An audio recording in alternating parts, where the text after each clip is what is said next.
KTT G7, klub pemimpin negara yang tidak disukai dunia. Para pemimpin yang disebut negara maju berkumpul. Sekali lagi, tidak melakukan satu hal pun yang bermanfaat bagi kesejahteraan dunia yang baru saja berakhir pada KTT G7 di Hiroshima, Jepang.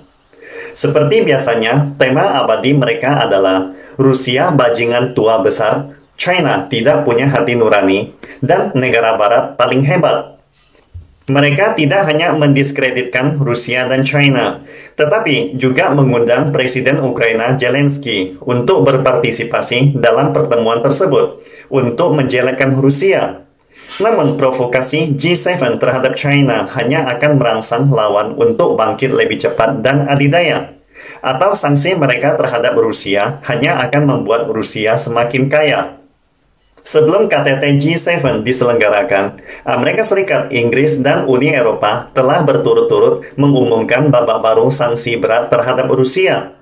Tujuannya tidak lebih dari mengirimkan hadiah pertemuan kepada Presiden Zelensky yang berpartisipasi dalam KTT G7 Jepang untuk memperkuat tekadnya melawan Rusia, walau hanya satu warga Ukraina yang tersisa.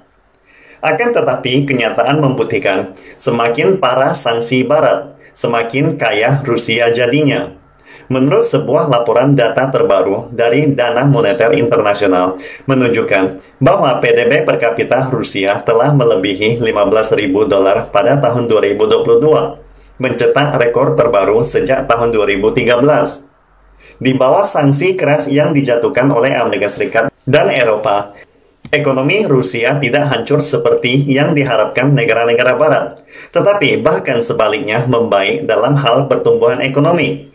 Menurut statistik terbaru IMF, PDB Rusia melonjak dari peringkat 13 dunia pada tahun 2021 menjadi peringkat 8 pada tahun 2022. Ini adalah pertama kalinya sejak tahun 2015 PDB Rusia menempati peringkat top 10 dunia. Memang, Rusia menderita kerugian besar dalam operasi militer melawan Ukraina.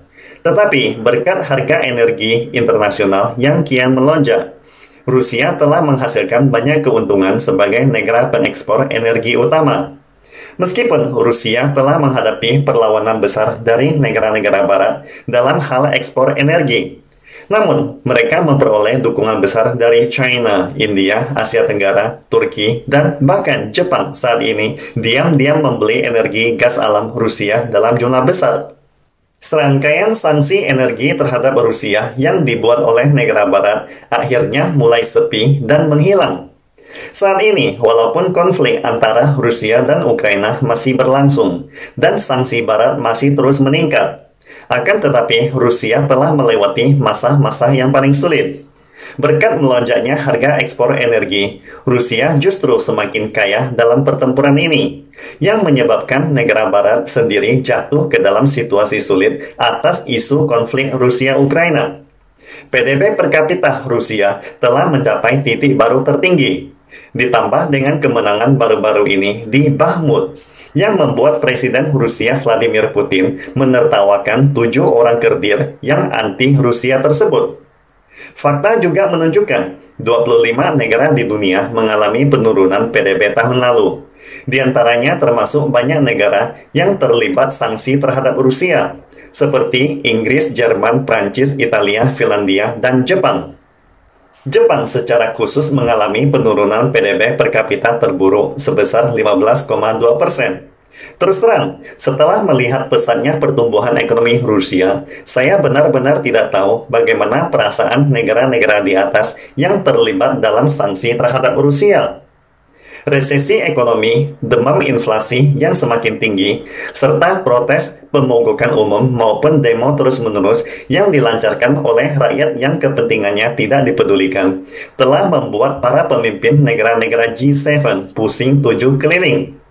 Untuk alasan inilah, New York Times, Amerika Serikat, mengatakan dengan nada menyindir, KTT G7 tahun ini sekali lagi disebut klub pemimpin yang tidak disukai dunia.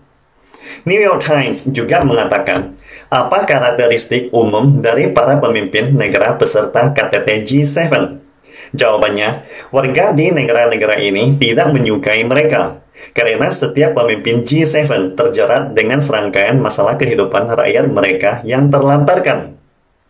Selain itu, New York Times juga mengutip kata seorang pakar mengatakan, karena tidak disukai di kalangan masyarakat dalam negeri, para pemimpin ini saling bersimpati dengan anggota G7 lainnya, mendiskusikan bagaimana dapat memperoleh hati warganya lagi. Sebagai contohnya, Presiden Biden yang sangat terpukul oleh krisis keuangan pemerintah untuk sekali lagi menaikkan plafon utang dari 31 triliun dolar sampai 51 triliun dolar. Atau Perdana Menteri Italia harus pulang lebih awal karena banjir besar di dalam negerinya. Atau para pemimpin Jerman dan Inggris menghadapi krisis kekalahan dalam pemilihan umum berikutnya karena partai yang berkuasa kalah dalam pemilu jangka menengah.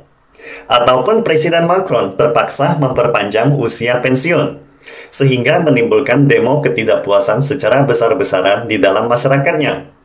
Di samping itu, Perdana Menteri Jepang Kishida yang tidak becus meningkatkan pertumbuhan ekonomi domestik mengakibatkan dukungan publik terhadapnya langsung anjlok.